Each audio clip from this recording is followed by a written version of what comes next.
These are the best and worst weapons in Apex Legends Season 16. Let's go. First up in D tier, P2020. This gun is not good in really any situation except for off drop when your opponent has no gun. Besides that, it's useless. And even though they added back hammer points this season, I still don't think it really moves the mark too much. I mean, yeah, sure, a P2020 with hammer points is obviously better and is probably more in line with something like C tier, but this gun is looked at as like a starter gun to the Apex devs. I think it will never be meta or anything like that. But I do think they could make it a bit more viable in the future because starter weapons, in my eyes, don't really make a ton of sense. Second in D tier is the L-Star. Now with all of the other energy guns being significantly better than this one, there's really no reason to use it in Season 16. It has a ton of muzzle flash, which can make seeing your target extremely difficult at times. It's the only gun in the game to spawn with no actual ammo in the weapon, so if you're in an off-drop scenario and you get the gun, but the other player gets the ammo, you're screwed. And I could go on and on about this gun, but yeah, it's just flat out not good in Season 16.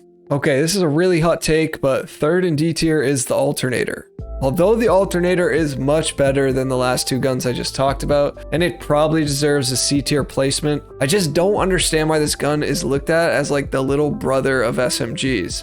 When you really think about it, all of the other SMGs severely outclass this weapon. I mean, sure, yeah, you can get some kills with an Alternator, but the second you get in a 1v1 versus a Prowler, a Volt, or just any of the other SMGs, you should lose it with an Alternator, especially if the enemy just hits their shots. The fire rate on this weapon is slow, which can be friendly for newer players, but there's literally no range on it at all anymore because they removed barrel stabilizers. If they want to have a slower shooting SMG like this, then they should allow it to have a barrel stabilizer so that it can at least be the better SMG at range. Plus, this gun just looks so awkward without a barrel stabilizer on it. Okay, moving on to C tier. First up, the Spitfire. This gun is just no longer that good. Its days in the meta are well behind us, and honestly that's a good thing in my eyes. If you're new or unaware, this gun has just been nerfed slowly but surely over the course of I don't know how many seasons, and these days it's just pretty lackluster when you compare it to other mid-range automatic weapons. The recoil on it feels extremely unpredictable at times, and up close its hipfire is also just not good anymore. So overall, yeah, C tier weapon this season. Next up, I'm also putting the Rampage in C tier. I think this gun is definitely better than the Spitfire, but that's probably only because it can be revved up with a thermite grenade. Now that it's out of the care package and back onto floor loot, it's basically back to what it was before it went in. The damage is now 26 per shot, and it obviously no longer comes automatically revved up with that thermite. This gun is also awkward like the Spitfire. They have definitely tried to tune back LMGs over the course of the last few seasons, which, as I said, I think is a good thing because they either tend to be extremely overpowered or just so-so. And I think right now we're in a season where LMGs are just not that good. Moving on to B tier, and starting it off is the Devotion. This energy LMG is probably the best in its class because of the fact that, well, when it's ripping, it's really hard to outrun it. Enemies will have a tough time dealing with a ramped up Devotion, but I will say it definitely needs the necessary attachments to really make this gun more viable. If you get up close with it, it can be a little awkward because the recoil is a bit much, but its sweet spot is typically in that close to mid-range game with a bruiser on it. Next up in B tier is the Mozambique. With the addition of the gold shotgun bolt and the reemergence of hammer points, well, this gun can be really good in Season 16. I know this gun is also viewed as a starter weapon, but the thing that differentiates this gun to its counterparts is that it can actually hold its own throughout most games. Its max damage to the body is 45, but its fire rate is fast, along with the fact that because it's a pistol, it has much more range on it when you compare it to the other shotguns. The Mozambique and hammer points this season is nothing to mess around with. Next in B tier is the Havoc. Now this gun's recoil makes it tough to use at those medium range distances, especially when you compare it to some of the other assault rifle weapons, but this gun really shines in those close range battles. The DPS on this is very high, which means it can down someone surprisingly fast. Now obviously with a turbocharger, it can become more viable up close, but keep in mind last season, they made it so that the turbochargers take away 1 damage per shot on the Havoc and the Devo when equipped. Okay, next in B tier is the EVA 8. While the EVA is really strong up close and personal, you will rarely see me use it over the other shotguns. And that's mostly because, well, it's more of a hipfire kind of shotgun, and it has no range on it. You can use this gun effectively if you are really close to your enemy, and I feel like this limits the weapon when you compare it to other close range secondary weapons. Second to last in B tier is the longbow. This sniper has the fastest fire rate and the most bullets in its base magazine when you compare it to all of the other snipers. It can be an absolute menace with a skull piercer attached to it, hitting enemies for upwards of 120 damage when you connect on a headshot. Now, it could be an A tier selection, but it just doesn't feel as versatile these days with how the weapon meta has shaken up. Without a doubt though, this is a solid pick this season if you're looking to sit back and use some range. Now the last weapon in B tier is going to be the triple take, and this gun was buffed in season 15 and I had initially thought it would be better than it turned out to be. Therefore, I probably ranked it too high on my last tier list. The downside to this gun is the inconsistencies in damage. You could have a perfectly lined up shot from a mid-range distance and it hits for 21 or 19. And then next time you could be at the same distance but you crack them for 60 plus damage. It's sort of like a shotgun with how inconsistent it can be. However, it's a pretty easy gun to use, so newer players tend to like it, and this gun can also flex as an up-close shotgun if you're in a pinch. Okay, now moving into some of the best weapons in Apex. A tier. First up, the Car SMG. Now, this gun received a very small nerf this season, with Apex reducing ammo capacity by 1 bullet per magazine. In the grand scheme of things, this doesn't severely hurt this gun, but it just attempts to bring it in line with the rest of the weapons class. It's still a top tier SMG and probably could be put in S tier. The gun is pretty awkward at times though when you're learning the recoil, which for me some days feels like I have never shot it before. It shoots up so fast and kicks up quite a bit to the left, but its one clip potential is still extremely high. Now, I'm glad they tried to tune it down a bit this season because last season it was very overpowered. However, with all of that said, I still think there's a couple other guns I would use over the Car this season. Next up in A tier, the Sentinel. Now, this may come as a surprise to some, but the Sentinel received a small buff halfway through season 15, where it now only takes 1 shield cell to charge this gun up. This is going to amplify damage against shielded opponents and can make a headshot with this essentially a Kraber shot. Now, without a doubt, the Sentinel is the hardest sniper to use. However, I think the challenge of using it and just the reward for hitting shots is definitely big. If you're looking for a strong sniper to use that is very satisfying, choose a Sentinel. Just make sure to carry extra shield cells for it. Okay, next up, the G7 Scout. Now this season, the G7 is back out of the crafter and onto floor loot. It remains one of the better mid to long range options this season. With its fast fire rate and high damage per shot, it can quickly turn a fight in your team's favor. One underrated aspect to this weapon is in its base magazine, it only has 10 bullets, but if you get a white light mag, it jumps to 15 bullets. This can make a significant difference in its damage output if you're able to equip an extended mag. If you're looking for a weapon to do some great entry damage with at a medium to long range, then look no further than the G7 Scout. Okay, deeper onto A tier, we've got the Wingman. This single fire pistol is the definition of high risk, high reward. With only 6 shots in its base magazine, the pressure is on with it when it comes to hitting your shots. A lot of new players tend to stay away from this gun, while experienced players look to run it every game they can. I think with the changes to the Assault Legend class, well, this will really help out Wingman users as carrying enough ammo or just finding enough of it at times can be a struggle in and of itself. Now, they tried to make it so that you're not as incentivized to spam this gun from far distances now that it uses sniper ammo. And I think that was a smart decision, but as I said, this is a high risk, high reward gun. So I'm going to leave it in A tier this season for now. However, if you're good with it, it can easily be an S tier pick. Next up is the Mastiff. Now, this gun received several buffs this season. One is they improved the projectile size at close range and they made the spread of the pellets tighter. They also added standard stocks to be equipped on the Mastiff and Peacekeeper 2. This will assist with handling speeds like holstering and unholstering, reloading, and ADS speeds. On top of all that, the gold shotgun bolt was added this season, which works like a new and improved kinetic feeder. So with all these changes, the Mastiff is definitely up there in terms of one of the better weapons to use as a secondary in Season 16. I still have some reservations about it hitting for 11s when it just feels like that's impossible, but it's much better than it was last season, so I'm starting it in A tier for now, but it could reach S tier as I play more.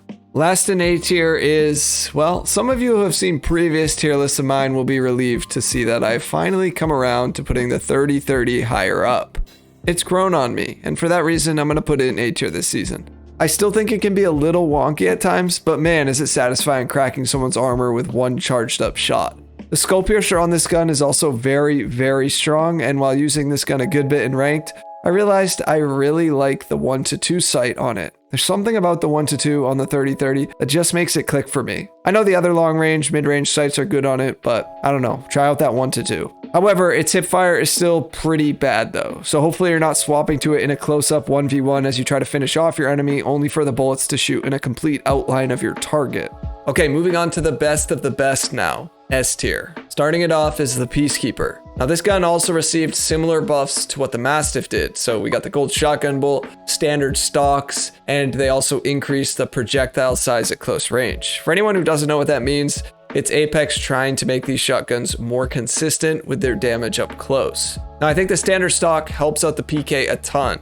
Probably more so than the Mastiff because the reload speed on the PK is much longer. The gold shotgun bolt also makes a huge difference on the Peacekeeper because it's automatically going to reload your weapon, whether you're holstered or whether you have the gun out, as long as you do a good slide. For all those reasons, I have to say the Peacekeeper feels like the best shotgun this season. Next in S tier is the Nemesis. The newest weapon to come to Apex is a beast. This 4-round burst energy AR has quickly found its way into the meta, and whether you think it's too OP or just right, there's no debate about it rising to the top of the weapon pool. It has an easily controllable recoil, its damage can be surprisingly high with certain bursts, and it's technically an automatic burst, so you can just hold down the trigger and let it pop. It also has a built-in passive that will ramp up the fire rate the longer you're shooting it. One of its downfalls is it's not super good up close, but that isn't completely the weapon's fault. That is because they nerfed all assault rifle hipfire this season, and the Nemesis just, I mean, it's okay. It's okay up close, but you don't want to like bank on it doing its thing there.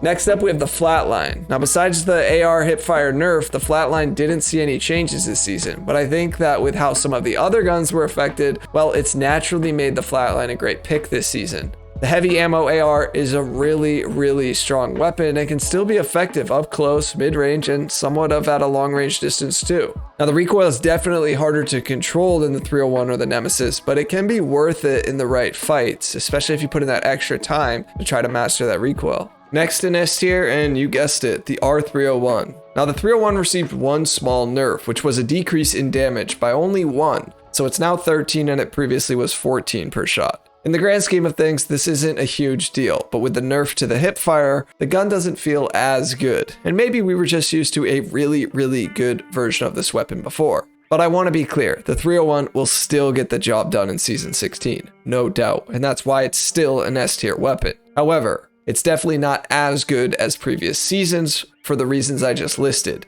so you'll want to get accustomed to how it works now, particularly up close with that hipfire.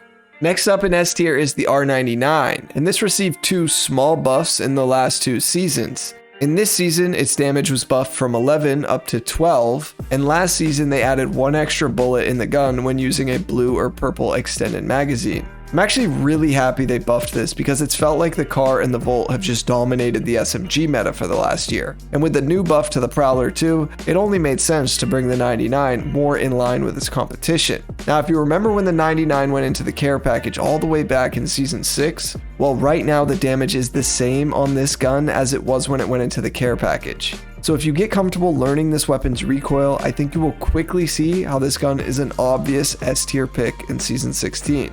This next one, some people may not agree with, but if you've played a lot of high level ranked, you will know it's true. The Charge Rifle. A lot of people when they hear Charge Rifle, they don't think of S tier. But with it being the only hit scan weapon in the game, it really can be unmatched at long range.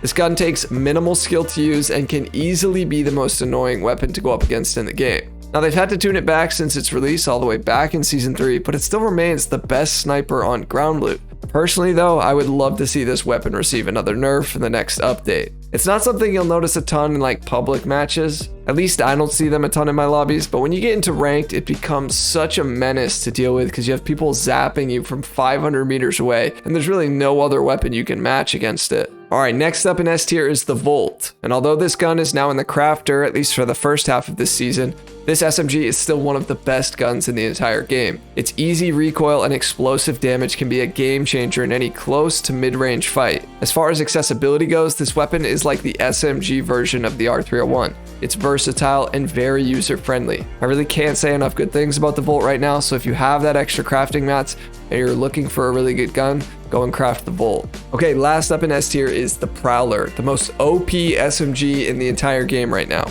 This is not a weapon you want to underestimate. They buffed this gun in the mid-season update last season, and this is a prime example of how one small change can have a huge impact in a game like Apex. All they did was buff the damage per shot by only 1, from 14 up to 15. However, this made it so that you can now 3-burst someone on purple armor. This is by far the best secondary weapon you can run in Apex, but it obviously lacks any sort of range on it, so make sure you're pairing it with an AR or a marksman or something. As far as the care package weapons go, let's talk about the Hemlock first. The new and improved Hemlock is not to be messed with. This thing can 3-burst someone and still have plenty of ammo left to take on the rest of the squad. It's got the built-in boosted loader, which reloads faster at low ammo, with an extra 9 rounds. The recoil is improved, its damage and headshot multiplier have also been increased. I mean, this gun is just a beast. And as far as the other 3 weapons that weren't changed in Season 16, the RE45, the Kraber, and the Bocek, well, they are all S tier weapons. You know, the bow is an awesome marksman rifle. It's good at close range, even because of the shatter caps that are built in, long range, mid range. Kraber is obviously the best sniper in the game. It's not easy to use, but it's very rewarding. And the RE45 is just a shredder. I mean, get up close and personal with this thing, and you will be one-clipping all of your enemies. Okay, so now you know about the best and worst weapons in Season 16, but I covered the legends here in this video. Check it out next. Thanks for watching. Peace.